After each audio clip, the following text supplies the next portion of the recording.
Their attackers were quick and relentless, striking and K2 of the Anbu guard in seconds before they could bring their blades to bear. The others, along with their two cages, were more prepared. Sand shifted beneath Gaara's feet, sluggish and heavy. The recent downpour would have made it as such, but this was too much. The sand was hard to grasp, hard to mold, it crumbled even as he focused on creating its form. He knew immediately why. This storm, this rain, it was created. It oozed of chakra, the chakra of another, as the rain soaked the sand. It soaked it in this attacker's chakra with it, creating a conflicting force with Gaara's own chakra as it attempted to control the sands. They had come here, obviously prepared to fight and defeat him. This was a team, but from who? They did not look like Konoha, and Sasori was one of their missing ninja. A particularly dangerous one. They would have known if he had joined Konoha. He had no time to focus on his questions, however, as one of the attackers rushed him. He had several of those trademark black piercings on his bald head, giving it a spiked appearance. A dark, black blade emerged from his sleeve, attempting to jab the Kazekage in the sea while his defenses were down. Gaara backpedaled, latching onto his attacker's wrist, barely holding him at bay. His arms began shaking under the strain. His taijutsu was horrendous, a fact that Kankuro and Baki always berated him for. But having neither the time, the need for, or the ability to practice due to the concentration it took to willfully stop his automatic defense, he had never improved. He was finding himself sorely regretting his lack of skill in the art. Nevertheless, he pulled the arm forward, his movements awkward and less graceful than what other ninjas would have been. He was moving with the simple familiarity of maneuvers he'd seen over 1,000 times performed by others. He twisted the arm before he gathered chakra in his fist and punched the man's extended elbow. The appendage snapped with a gut-wrenching crack and Gaara drew a kunai in order to jab it into the man's T. A look of surprise graced Gaara's features when the broken elbow, which was bent the wrong way at nearly 90 degrees, snapped back into place before bending properly and into the Kazekage's T. The force knocked the redhead off his feet and he gagged and sputtered as he moved to get air back into his lungs. The large man stepped forward, his four other allies fighting his Anbu guard. Gaara's hand reached out, towards the ground beneath their feet. As the man took another step, the soil of the plateau gave way, making him sink into it like a lead brick. Soggy as it was, even with his decreased ability to manipulate it, it did not take much for him to turn this into a quagmire of simulated quicksand. He stumbled, predictably, giving the Kazekage time. He turned to Liang, whom was currently busy squaring off against Sasori. Neither appeared to have attacked the other yet, but it would not take long for the mayhem to commence. Liang. He barked at the Raikage. Right. The sleeping dragon responded before making a simple, one-handed seal. Chakra, gathered in his palm, soon flared into a bright, white luminescent light, brightening the darkened evening with blinding intensity before the Raikage launched the flare into the sky. The battle never ceased during this encounter, with the Anbu still fighting their opponents as the flare signaled for help. If anything, the Pains fought with even more fervor, knowing that they had a limited amount of time before reinforcements arrived. As the flare dimmed and eventually in the night sky, Liang refocused on the task at hand. He began molding his chakra beneath the surface of his skin, as he prepared to fight the legendary puppeteer.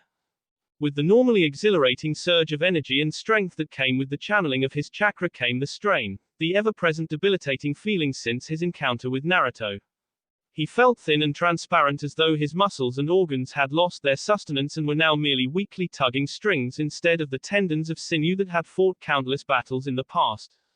The Raikage watched as Sasori threw away his cloak, revealing his mechanical body of wood and steel rather than muscle and Immediately Liang knew that his trouble had deepened considerably. For one to catch another in genjutsu, he needed to tap into the other individual's coil systems. When one ceased the flow unexpectedly, the illusion was dispelled. An artificial body had no coils, and thus, was immune to such illusions. They came prepared, they knew who they were targeting, they knew their strengths, and their weaknesses, and had eliminated any advantages their opponents had. Gaara's sand and his own genjutsu were now nullified in the face of this. Beside him Gaara stood, drawing a kunai before rushing forward, intent on driving the blade through his sunken opponent's T.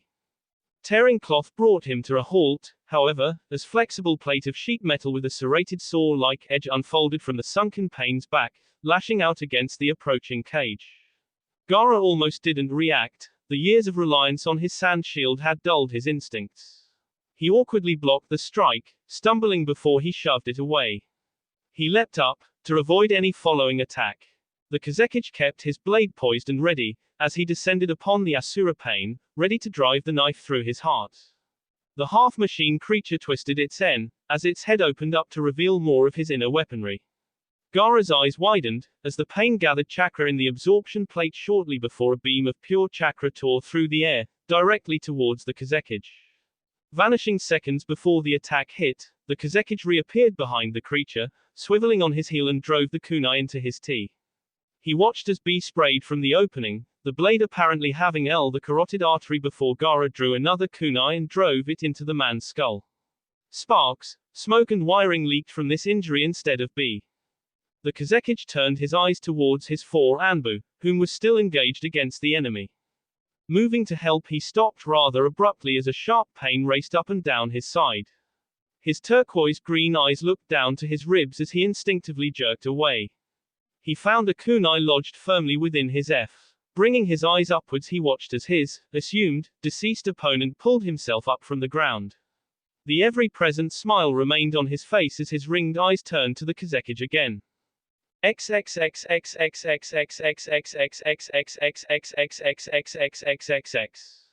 watched from the ship as explosions, crashes and flares of chakra forced their way past the thickened mist.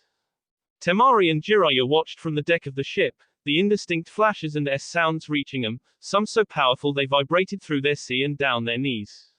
Turning to the Toad-san, she spoke. Are you just gonna sit there? Aren't you going help him? Jiraiya shook his head. We don't know how many enemies are out there, we don't know their strengths or their weaknesses. There are few people that I know of that can match or counter the sheer destructive powers Naruto has. If we go in there to help, we limit that ability. Temari averted her gaze, an explosion making her tremble with its force. You just send him out, to fight alone. He did not miss the disgust in her voice, nor the anger directed at him. They went hand in hand really. The beneficiary of these emotions she felt, however, surprised him. You think it's wrong? He questioned, raising an eyebrow as he looked over the top of her head searching for her answer. Of course not, she drawled, sarcasm dripping from every word as she crossed her arms. You just send him off, without any backup, just expecting him to win every time, relying on him, or just not giving a s. What's wrong about that? Jiraiya raised an eyebrow and moved to speak before Temari interrupted him by continuing. In our village we protect our cage as much as he protects us. Jiraiya began only to be interrupted by the Kanoiki again. Doesn't need protection. The tone of her voice made it difficult to discern if this was a true question or a simple statement. Hinata said once that people in his past made him what he is today. When they sought to make him a weapon. How are you all any different? Now that gave Jiraiya pause, though only momentarily. You think that because we rely on who he is, aka, that we're as bad as the people who made him what he was, a monster. XXXXXXXXXXXXXXX. The unyielding metal of his gauntlet locked around Toby's wrist with vice-like strength. The spiral mask Nin hissed in pain before Naruto's free hand against the side of his face. The side of his mask cracked beneath the force of the blow. Naruto did not release him, however. He yanked on the apprehended appendage, brining Toby back towards him. The bladed extensions on the other man's fingertips wreathed and coiled like snakes, before the tips sank into his forearms. Naruto growled, the shock of the 5 claws his arm in different locations, making him reflexively relinquish his grip on his opponent, giving Toby room to move away. As he looked at his arm for a moment, he noticed that there was no damage. Genjutsu. The blonde glanced up, finding 3 more of the clay explosives rushing towards him. Launching 3 wind blades, the cage watched as the 3 explosives were intercepted, exploding in mid-air before they could reach him. The shock wave made him stumble, and it was enough for Kisame. The Kirinuke ninja rushed through the flames, landing in front of Naruto before swinging his blade again. Taking a full hit across his stomach, Naruto, again felt the chakra leached from his body, be freely poured from the injury, leaving a trail on the ground even as he flew through the air. He came to a stop down the road. Naruto growled once again, getting to his hands and knees before he moved to stand. Two hands emerged from the ground beneath him, kunai in hand. Both blades were plunged into him, one in his stomach, the other into his right shoulder. Naruto grunted, as the arms continued to push, shoving him upwards and onto his back. Itachi rose from the ground, twisting the blades before he moved to leap away. Naruto caught the edges of his cloak. It teetered on the edge of tearing and held in place as he pulled, finally yanking Itachi back down to the earth, off balance. Naruto wasted no time with the blades before lunging for his opening, grabbing the Uchiha by his face and it down against the concrete. He yanked the blade in his stomach from where it was with a savage jerk, looking to the Uchiha in the T where he had fallen. Itachi swiveled his upper body, narrowly avoiding the weapon as its point drove itself almost a full inch into the ground. Lashing out, he punched the cage across the jaw, wincing as his mask dug into the crevice between his knuckles. Though his head jerked to the side with the impact, the cage did not move otherwise. He pulled the blade free before moving to the Uchiha across the T, only for Itachi to grasp the weapon with his own hand, ignoring its biting edge and the bee that dripped onto the floor at the side of his N. Naruto moved to at the nuke nin with his free hand when a piece of clay, no larger than a marble, struck his arm. It exploded seconds later, knocking him off of Itachi, giving the Uchiha his escape. Naruto rolled with the explosion, smothering the flames that ate away at his cloak with the movement. He ignored the torn and burnt chunk of his arm, already regenerating, before he used both hands to block Samahida, knocking it away as more chakra was leached from him. A Rasengan formed in his hand, as he moved to strike at the massive swordsman in the sea. Toby appeared suddenly, hand on his fellow nuke ninja's shoulder before the two both vanished. Not even Naruto's eyes were able to track them. The Rasengan dispelled as he swiveled about, finding Toby and Kisame on a rooftop to his back. Toby was kneeling on one knee, breathing heavier than before, while Kisame stumbled as though he was dizzy or ill. Space-time techniques, taxing, both in chakra and physical strain. Judging by his body language, the one with the spiral mask may be able to do one or two more. That was all Naruto needed, just for one to tire. The other three would follow, in time. He had also noticed something. They fought him one at a time. They attacked, and drew back, allowing another to fight before he drew back as well. They did not know how to fight as a team. They knew how to coordinate. But such powerful warriors were used to fighting alone, and thus, could not adapt their styles to fight with an ally at their side. That was the key to defeating them, fighting more than one at a time. The reddish hue of the Kyuubi's chakra around him intensified until a full bubbling outline coalesced around him before it receded back into his body. "You are not the ones to bring me down," the cage said, voice growing deeper, a growl vibrating through his sea and seeping into the ground. His hands fisted at his sides before he rushed the two nuke ninja, ignoring the explosions that attempted to bar his path.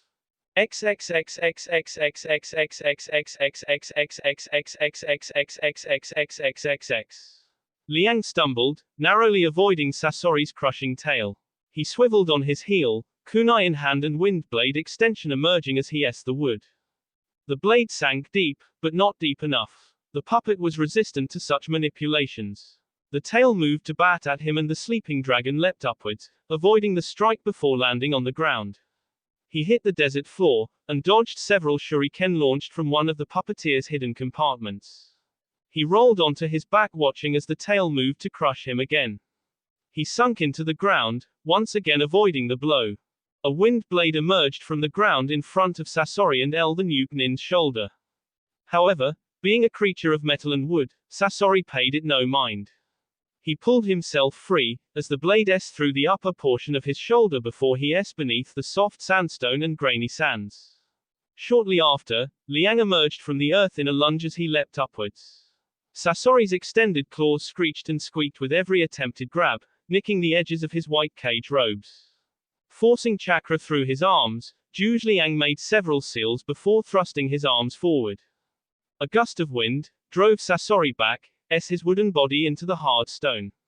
The wood and metal groaned beneath the sudden strain before Liang too descended, landing on the ground with a soft rustle of sand and dust. He moved to step forward, as another wind blade emerged in his hand before a crippling pain once again gripped his sea. The sleeping dragon gasped, as the blade fell from his hand with a clatter. He clutched at his heart, hunching over as a new sheen of sweat marred his forehead. His knees shook from the sudden weakness. No. No, not now. Not again. It shouldn't have progressed this much, not yet. His legs buckled beneath him, as he fell onto his knees. His pupils dilated, and his breathing became erratic. Liang. Gaara suddenly into the cage's side, narrowly escaping Sasori's stinging tail. Its bladed edge, however, still caught Liang's shoulder. The two cages rolled in the ground, with Gaara soon throwing the older man behind him as he got to his feet. He wasn't sure what had happened. One moment he had been fighting the Asura realm pain and the one that summoned, the so-called animal realm. The next, he turned, and Liang was on his knees while Sasori was on the ground. He looked back now, watching as his last three Anbu were killed by the two opponents he had left to rescue Liang, taken by surprise at their sudden appearance. Gaara felt guilt well up in his stomach, watching as their bee were thrown onto the arid desert sands. But it was an emotion that was quickly smothered as he drew back. He reached down, he hefted Liang onto his feet, never removing his eyes from the approaching mob. Can you move your legs? The Kazekage asked, watching as the raven-haired ninja swallowed thickly, eyes clenched tightly shut against the pain before he nodded. I believe so, yes, he answered, his breathing heavy as his free hand continued to clutch his sea. Gaara nodded as the 6 nuke ninja surrounded him, Akasuna no Sasori at their center. Surrender, Kazekage Dono, you must realize, you cannot win here. I don't need to win. Gaara answered before pressing his hand down on the ground. The hard stone beneath the plateau destabilized, the earth destabilizing beneath their feet, crumbling.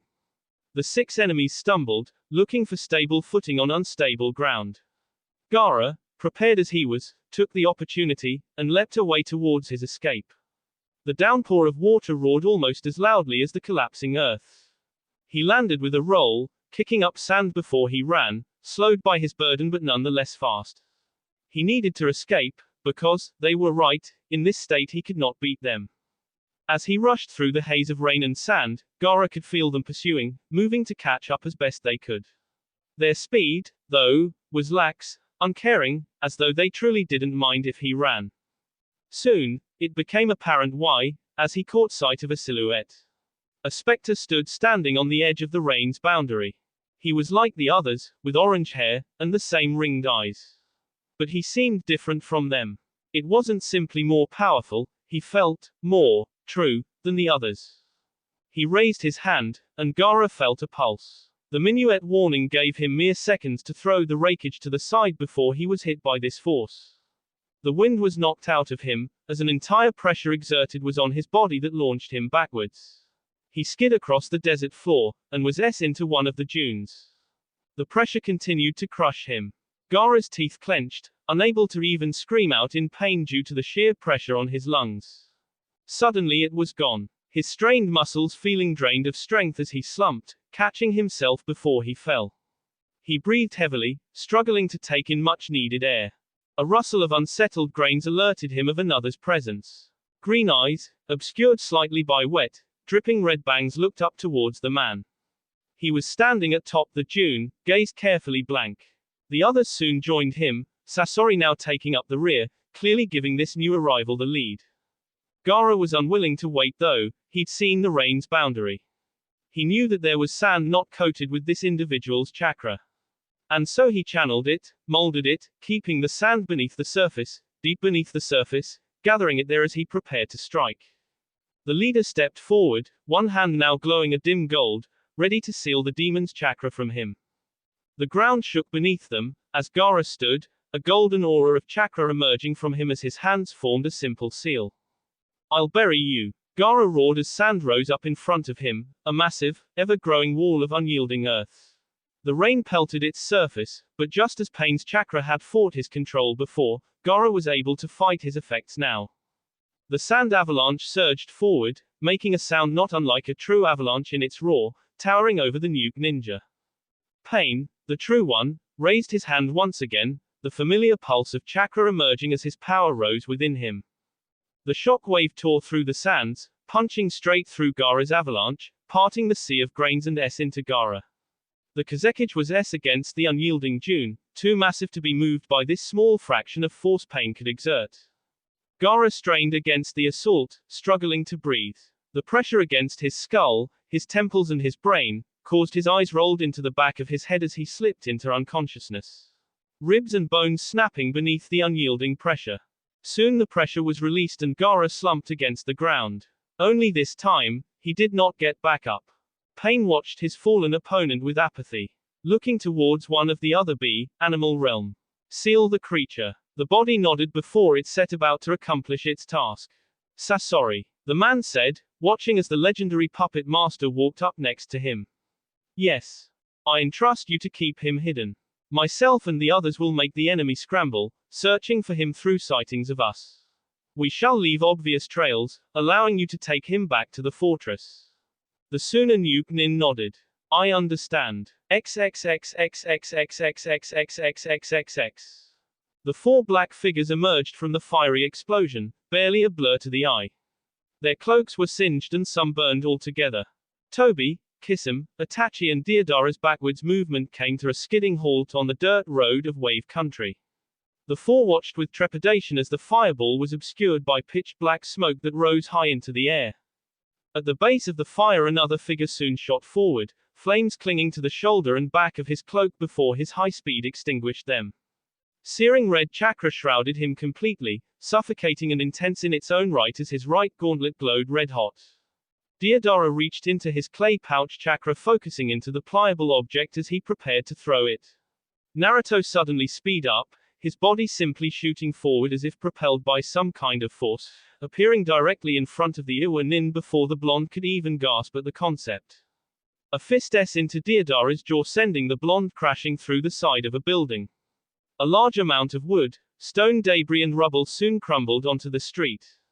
Naruto's left hand rose up, the gauntlet S against Samahida, intercepting it. Naruto shifted his wrist and grabbed hold of the blade itself, feeling a pull on his chakra again but ignored it as he shoved it downwards so its tip was now touching the stone street. Reaching across with his other hand, palm open, he held it towards Kisum's face. A deep orange glowing flame soon emerged from the center of his palm before it expanded outwards, engulfing his entire hand. Kisum's eyes widened before the flames shot forward from the ninja's hand. The Kiri ninja's scream died in his tea as fire entered his mouth with the sharp intake of breath. The shock and pain made him reflexively release Samahida as he raised his hands to his face. Naruto threw the weapon aside with his free hand. A kick launched forward with crushing force and S into Kisum's ribs. The large blue man hunched over as the air left his lungs, leaving behind only the agonized burning sensation that spread across his C and upper abdomen.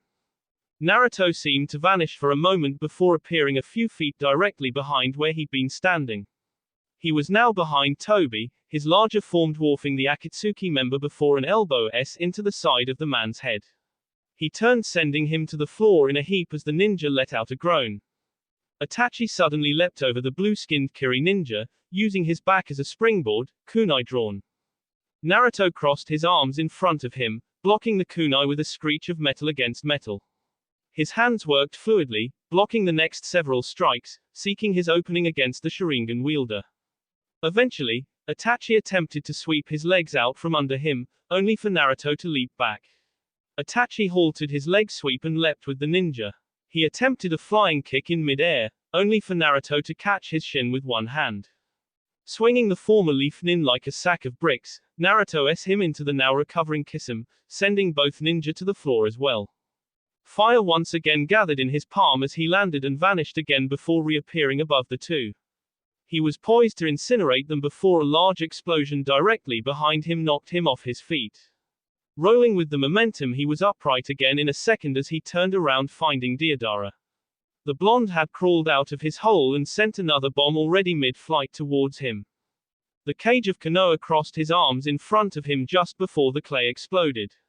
Digging in his heels he didn't budge from his spot dutifully as he ignored the feel of the flames burning away some of the skin on his face before it was quickly replaced again.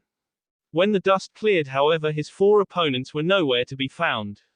Eyes glancing upwards he found a massive clay bird to be hovering in the sky, with Deodara and the others perched on its back.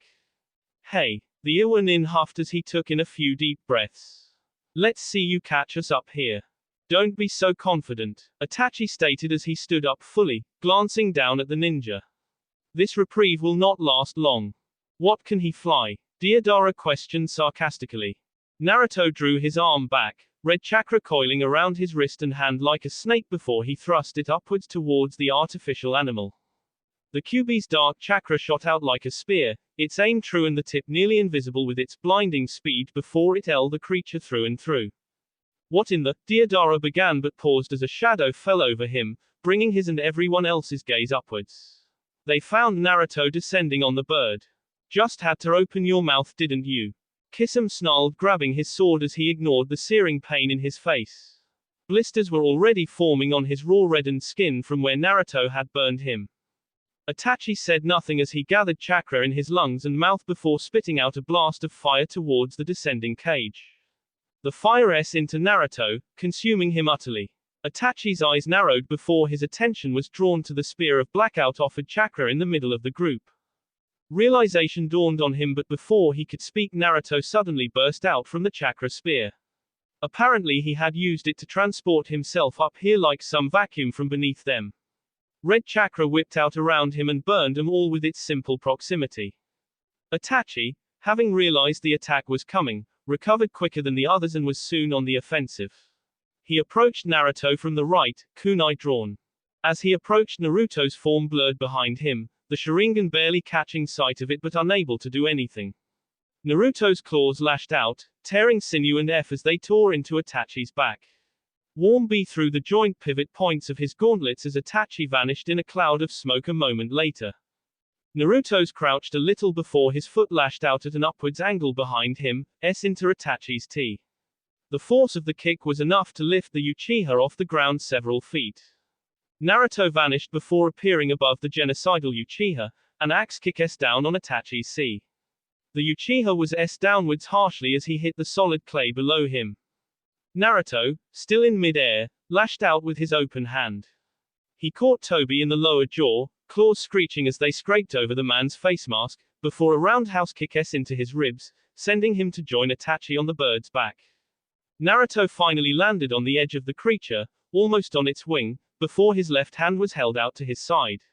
Futen, Shoha. A shock wave of compressed wind energy stopped the approaching Kisame in his tracks, small C appearing on his arms and legs before a second, stronger shock wave knocked him off his feet. Deodara reached into his pouch, ready to throw another bomb at the cage, only for Naruto to suddenly appear in front of him with a cloud of smoke, just as he threw it. The Jinchuriki's hand lashed out, catching Deodara's clay as he threw it. The Iwanin's eyes went wide before the bomb exploded right in front of him, knocking him clear off his creation and falling to the earth below.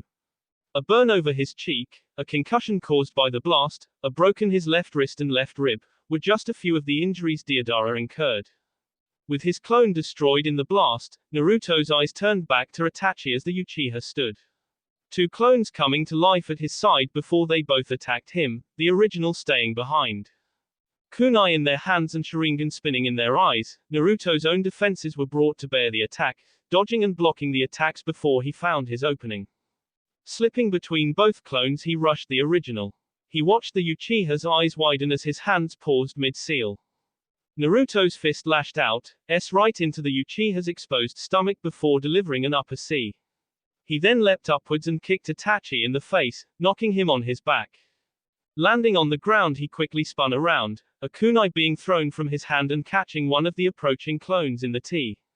It vanished in a cloud of smoke before Naruto lashed out with a kick to its counterpart, his foot into its ribs, making it vanish as well. Kisame appeared behind him suddenly, Samahida reared back and ready to swing. The shark's eyes were holding a wild frenzy within, along with no small amount of satisfaction. The razor skin of the off-blade dug into the blonde's side, consuming his chakra at a staggering pace. Kisame's grin widened in triumph before Naruto vanished in a cloud of smoke and something stomped on his back, the force of the blow him down onto the floor face first. Naruto stood on Kisame's prone body before his chakra extended outwards, forming something that vaguely resembled a claw. It caught Itachi in mid-air as the Uchiha genius attempted to approach him from behind.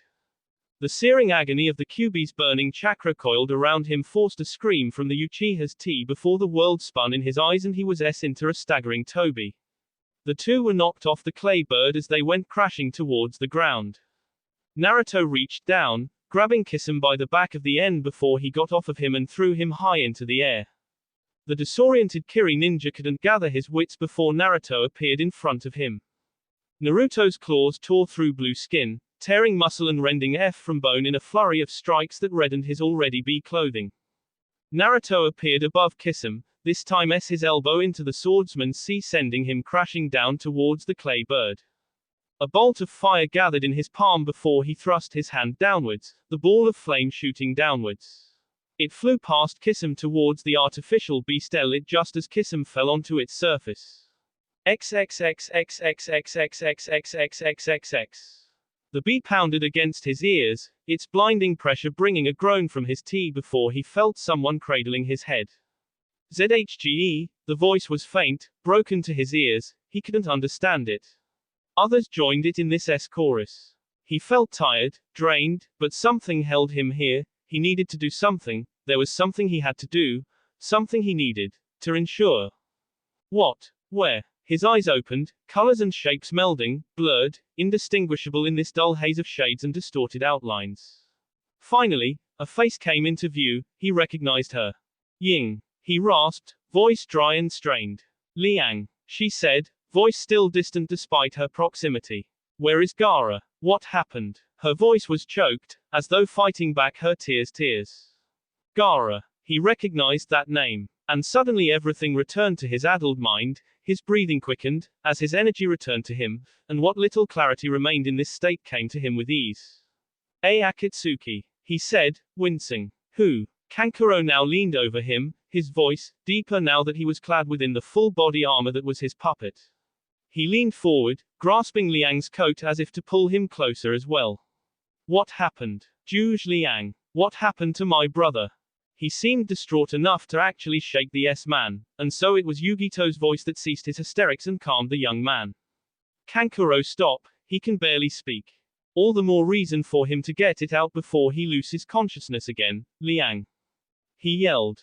The sleeping dragon struggled, reaching into the folds of his cage robe before pulling out a scroll.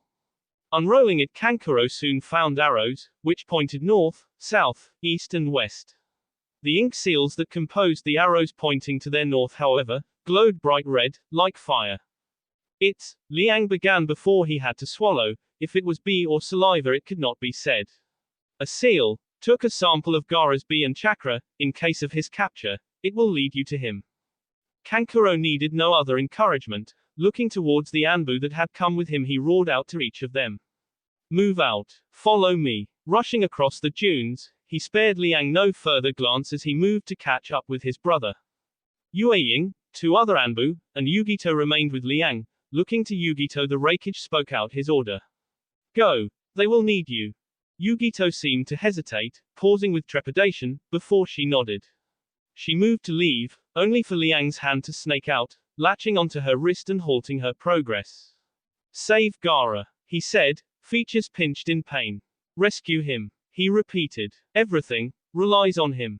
Yugito was confused by his assessment of the Kazekage but could spare it no further thought. I will, sensei. Releasing her, Yugito took several steps back before rushing to follow Kankuro and his squad. The two Anbu moved, unsealing a stretcher, to carry the Reikage back to the village for treatment when he spoke. No. Stop that, it's already too late. Ying, at that point, brought his eyes to hers as she cupped his cheek. You're not a medic, she said, eyes hard, holding an edge to them. Your condition isn't that bad yet we can save you. Zhuge Liang smiled, in that same, infuriating way he always did, the one that said he knew something you didn't. The one that always made her temper flare, only now brought her a terrible ache in her sea, at the mere idea that she wouldn't see it again. Liang once again reached into the folds of his robe, pulling another scroll. The cage placed the parchment into her hand.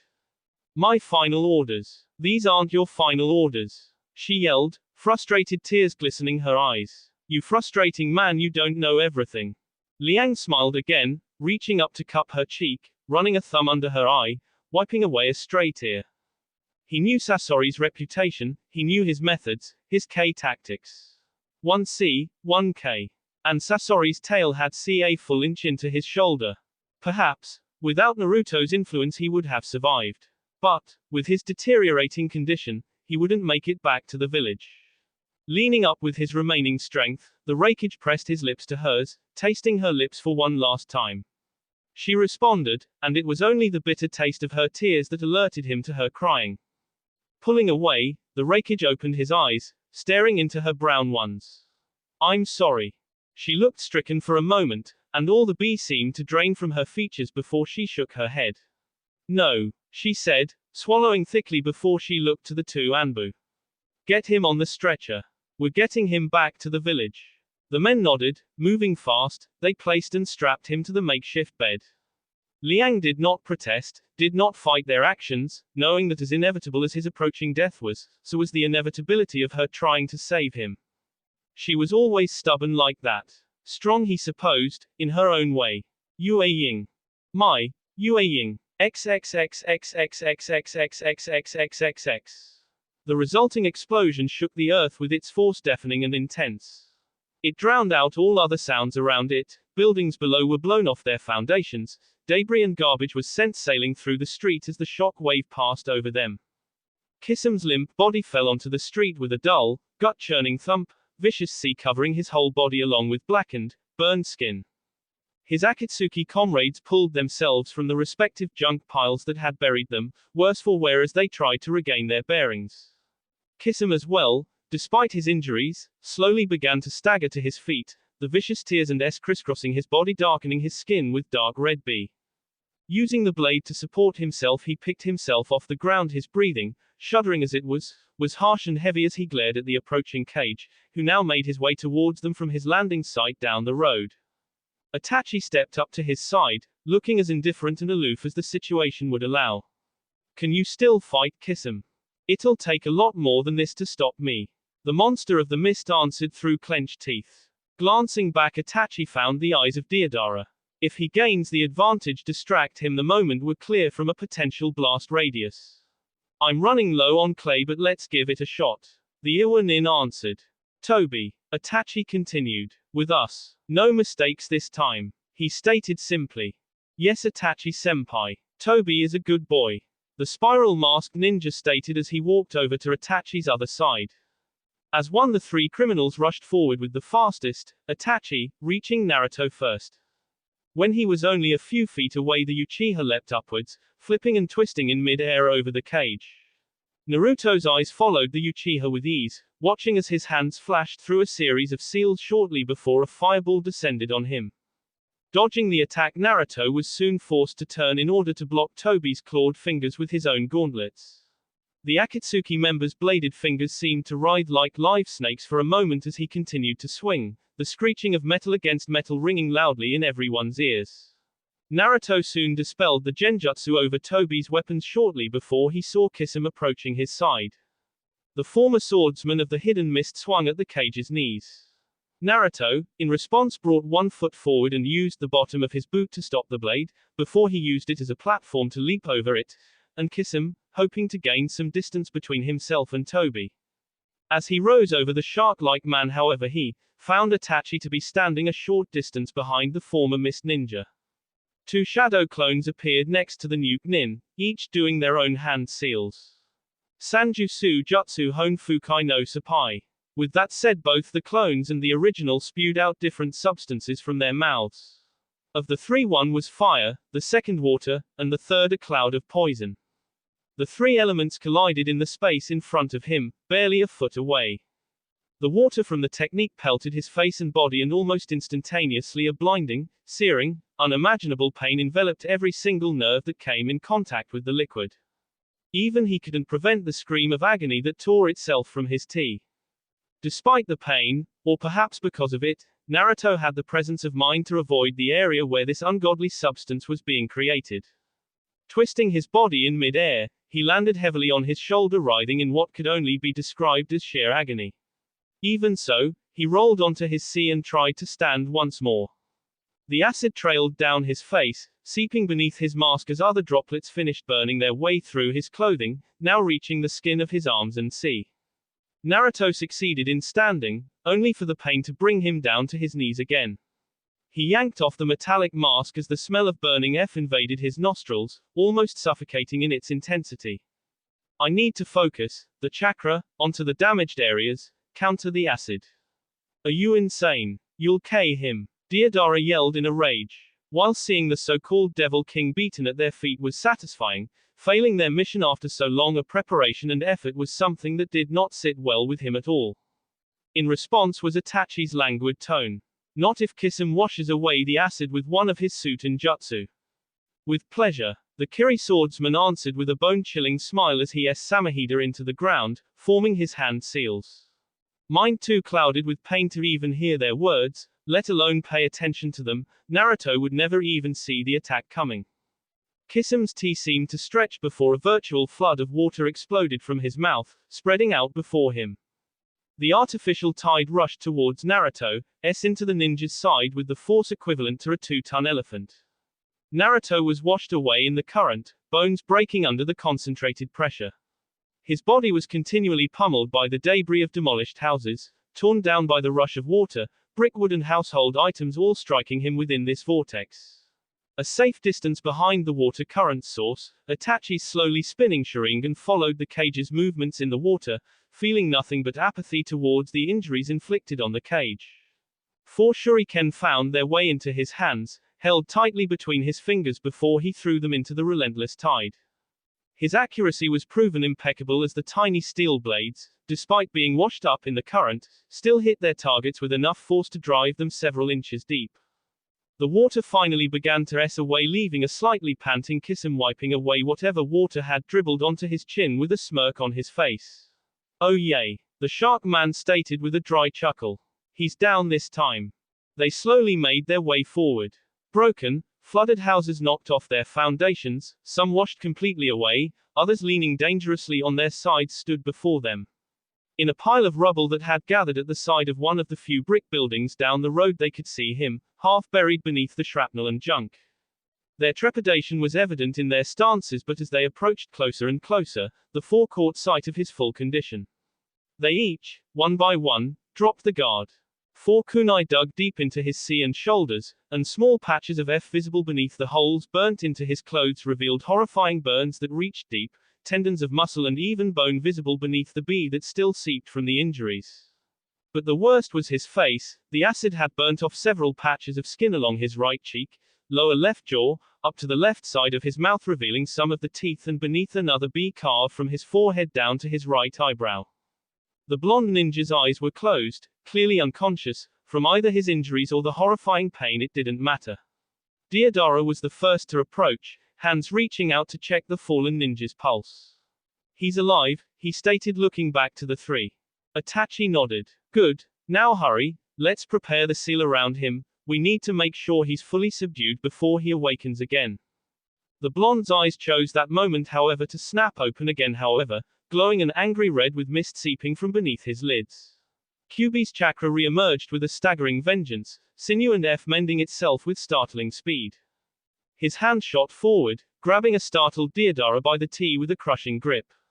The Iwa ninja barely had time to open his mouth before the blonde slowly began to stand, the pressure around the clay wielder's larynx growing increasingly dangerous by the second. As the towering Jinchuriki stood to his full, imposing height, the gruesome, horrifying visage of his wounded and scarred face only adding to the Akatsuki members' fear.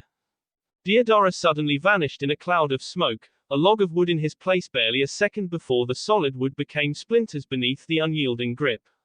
Naruto glared at the 4 Akatsuki with such seething hatred that even Itachi took a step back, the F of his face and arms still rebuilding itself before the very eyes. The red chakra whipped around the blonde, its red veil solidifying into black skin over the bee injuries. The genocidal Uchiha could understand now why it was claimed that this thing, yes, thing. This was no human. It could not be. Humans could be this could not be. Because it would never stop. It wasn't because it held some raw power that it could use to completely overwhelm his opponent in mere seconds, it wasn't because he could not be injured, it was simply because he would not stop. Every injury, no matter how grievous or horrifying, was healed. Every jutsu was matched with another of its own. This thing would fight until you could fight no more, letting you KO yourself long before he was in danger of doing so. They had hoped to come here and exhaust him, 4 opponents to 1, and more importantly 4 opponents of their caliber. They had thought that he would exhaust himself trying to quickly eliminate one or more of them, and the others would be able to finish him in this state. They usually used their superior numbers and skills to outlast a Jinchuriki, while it tried to overwhelm them. That was their folly. They were the ones that needed to overwhelm him, not the other way around. Now they were all tired. Already Toby had been forced to use one of his teleportation techniques and only had 1 or 2 more available to him. Kisam's injuries, loath as he would be to admit it, were more taxing than he let on, and Deodara was running low on his relatively non-lethal arsenal of explosive clay. They needed to regroup. This Jinchuriki would not be caught on this day. We leave now, the Uchiha stated before leaping backwards, onto a nearby rooftop before the others hastily followed. You will not leave here. Naruto growled as the Ninetales chakra expanded, the heat making the air simmer around him, distorting his image and his eyesight before he gave chase. They ran. The 4 members of the Akatsuki fled as though the hounds of the underworld were upon their heels, but it was not enough. Itachi and his 3 comrades were brought to a screeching halt as Naruto suddenly appeared in front of them, standing on the rooftop. His entire body seemed to tense, his back hunching as he began to go into a crouch, his hands forming tight fists as his arms crossed in front of each other as though gripping his stomach. The Kyuubi's chakra simmered, boiling with heat before it was reined in, the red chakra tightening over his skin, its nearly transparent haze becoming a bright, dark red outline over his body. Toby! Itachi yelled just before Naruto's head jerked, his hunched back going ramrod straight before his arms flew to his sides, outstretched with a roar before a bright red light blinded them all. A pillar of dark red chakra shot into the sky, like some gruesome, foreboding lighthouse, as a wave of fire extended from its dark center, consuming everything in its path. Whatever had not been destroyed by Kisame and Deodara's earlier attacks was purged away by this bright, cleansing fire. XXXXXXXXXXXXXXX. Get down. Jiraiya suddenly yelled shortly before he tackled the stunned Sabaku to the deck of the ship, seconds before the shock wave rocked the boat. Wood and steel groaned with the gale force winds, the mast toppled over, its ropes snapping beneath the strain, wooden shrapnel and glass shattered, pelting the Toad Sannin in the back as he used his own body to shield his ward, his own yells and Temari's screams drowned out by the roar above them.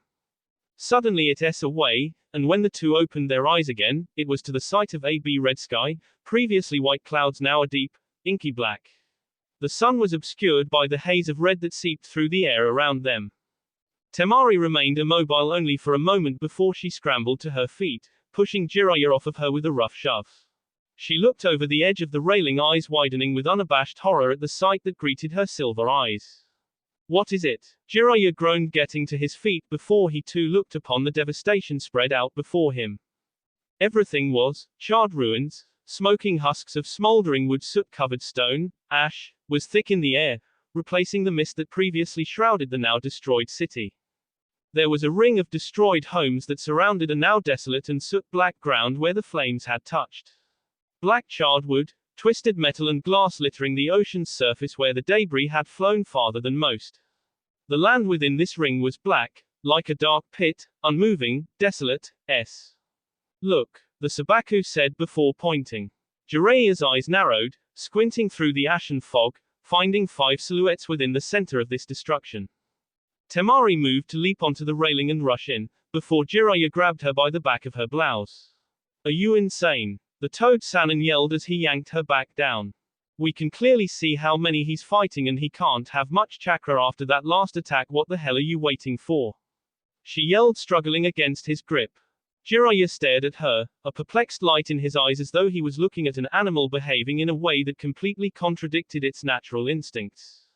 Temari, for her part, couldn't really identify why she wanted to fight their attackers, for all she knew they may even be her rescuers. But she just knew that this was wrong. There was no other way to put it, it was simply wrong. This man was alone, so very alone, and none of these people seemed overly bothered by this simple fact. As though it didn't matter. It was something that absolutely disgusted her. As a woman whom had seen firsthand people's treatment of Jinchuriki, she knew better than anyone just how bad things could have been. If her father had been a bastard, if he hadn't had any standing in their village, if Gaara hadn't tried so hard to gain the acceptance of others, everything could be much different, much worse than what they were. Gaara could have been like him, and she could have been like them. And that, more than anything, terrified her. She didn't want to be like these people. She didn't want Gaara to be like him.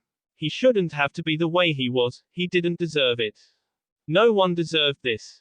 Something fell into her hand. Lowering her eyes, she found it to be a kunai pouch. Looking up towards Jiraiya, she saw him smirking down at her. Can't go without weapons, he said before leaping over the railing himself, headed straight for Naruto and the other 5. XXXXXXXXXXXXXXX. The man known as the Devil King took in deep ragged breaths, his body hunched over, legs shaking under the strain of holding him up, shoulders and arms hanging limply at his side as his red eyes looked to his 4 heaving opponents. Correction, 3. The one with the mask, Toby, was unconscious, and the other 3 apparently teetering upon that precipice as well. He must have been correct in assuming the man's ability to use space-time techniques, extraordinary, but in this case, saving himself, as well as his teammates, was not enough. The cage rose to his full height once again, his insides burned and his lungs and muscles protested the strain. Never before had he used so much of the demon's chakra. He needed to end this now. Kisum, the only one who seemed to have regained some form of his mental capacities from the strain that came from these abilities. No doubt his countenance, due to his unique physical condition, is what allowed him to do so. This was one reason that space-time techniques were so rare. Because, firstly, even grasping simple theories was difficult, second, the strain upon the chakra coils, and the amount of chakra required was too great for a human body to handle more than 3 at any time. It served, at best, as escape techniques, as Toby had shown, or if one was truly skilled, the only person that had mastered space-time techniques to an extraordinary degree, and had taken the secret to his grave was the Yondaime Hokage. He stepped forward, his steps heavy as he did, tired. Kisum stood to his full height, his sword clutched tightly in his hands. Raising it up, over his head, the Kirin Yukin roared as he sought to bring the near 30-pound weapon straight down onto the blonde man. In response, Naruto raised his hand, metal gauntlets latching onto the mass of metal and chakra-absorbing minerals, halting its progress before he at Kisum's abdomen with the clawed metal in his free hand. Tendons and muscle easily parted in its wake, flowing freely from the nuke ninja's now wound. Naruto threw Samahida aside, punching Kisum across the jaw, knocking him to the floor. Naruto raised his hands, beginning to form his hand seals in order to K the 4. Itachi began to struggle to his feet, hissing in pain as he did, single Sharingan eye turning to glare at the still-standing cage. Before another seal could be formed, however, 7 rust-red chains suddenly sprang out from the earth around him. What? Naruto barely had time to say before the 7 chains ran him straight through, 1 going through each of his forearms, 2 more the back of his knees, making his legs buckle beneath him, while 2 more wrapped around his ribs and stomach, tightening almost to the point of suffocation. The last wrapped around his T, shortly before the 7 chains pulled taut, shackling him down to the earth, unable to move. Naruto growled, concentrating through the pain. He attempted to summon more of the evil chakra of the Ninetales, only to realize that as he summoned it, was it absorbed by these 7 red chains, making them simmer and glow with heat. A shadow fell over him, causing both he and the others to glance skyward, finding a woman with blue hair and wings, hovering just out of reach, the red-hazed sun at her back. His vision was beginning to darken, numerous internal injuries, previously stable and healing due to his chakra, now detracting from his strength. His eyes shifted, from animal red to human blue, his body giving into the encroaching blackness while his mind stubbornly refused, glaring at the apathetic woman with the last vestiges of what venom he could muster. "Release me," he warned, a tone that would send lesser men cowering. "And your death shall be quick," he continued. "Do not, and your end will come through such torment your name shall be a mere byword and warning among the future generations of this world." In response, the Anglewoman landed from her place in the sky, marching up to his immobilized form. She stared at him a moment, and he at her, before she leaned down and K the top of his head. "You shall be released," She pressed a palm to his sea and black runes spread over his exposed skin, hissing and burning as they spread. Naruto's head jerked, his eyes rolling into the back of his head as he shuddered and began to convulse, shaking as the seals spread throughout his body. XXXXXXXXXXXXXX. Miles away, a woman froze where she stood, an agonizing burn spreading from the seal on her stomach, even as her hand clutched her heart. XXXXXXXXXXXXXXX. His movements came to an end, eyes, sightless and unrecognizing before he fell forward, chains rattling as he fell, unmoving.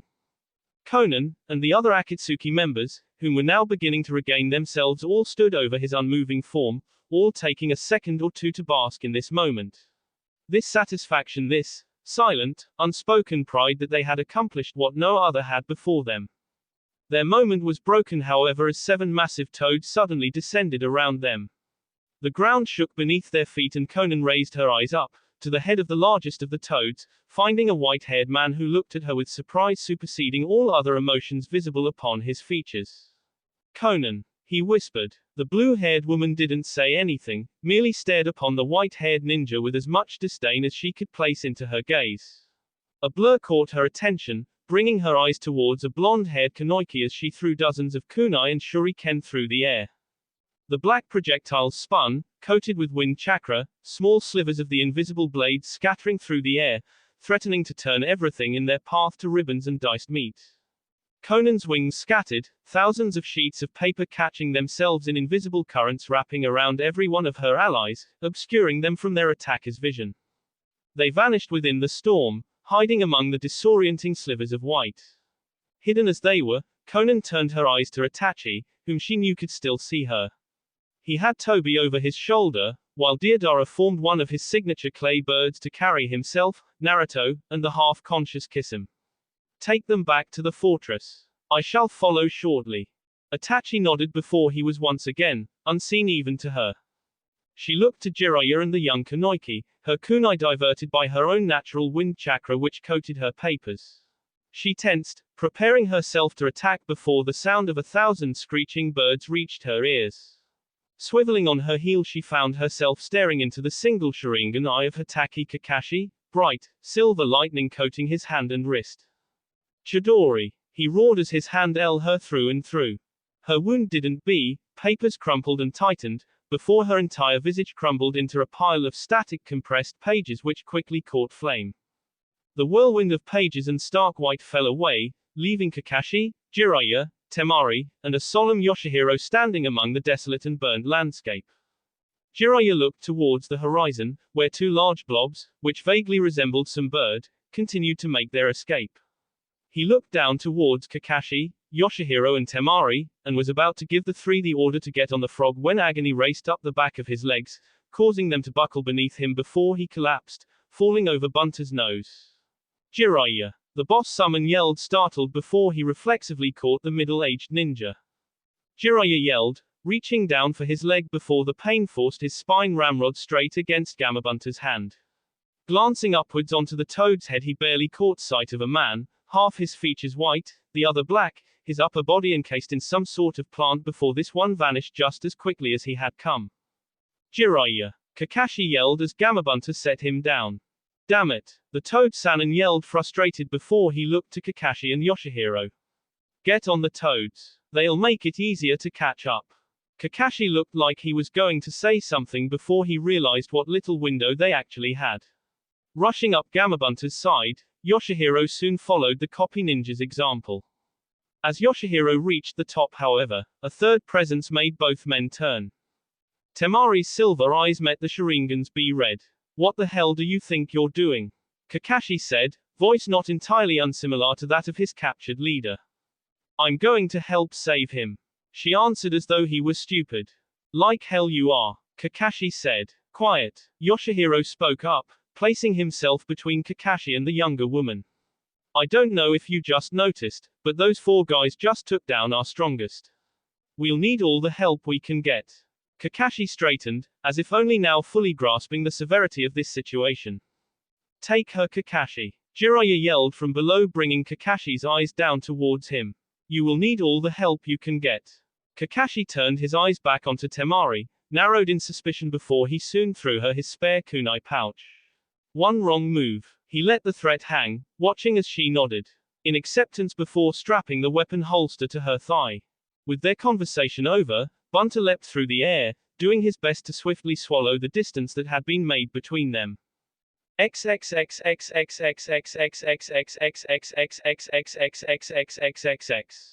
Miles ahead, Itachi watched through red eyes at the unmoving form that lay near his feet, surrounded by his colleagues and fellow missing ninja as they rode Deodara's creature towards their base, where the final ritual could begin.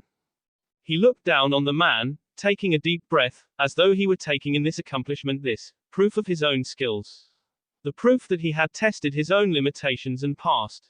Though it is true that he had not fought this ninja alone, and that without Conan's timely intervention he may very well be he was alive, which was more than thousands, perhaps millions of others who had fought this man could boast. And, single-handed victory or near defeat, regardless of how it was viewed, both he and his teammates could claim one thing: no other being in their world could. Naruto, the man that could not be the Devil King of Konoha, the enemy of all those who stood upon the boundaries of this land, lay at their feet. Defeated.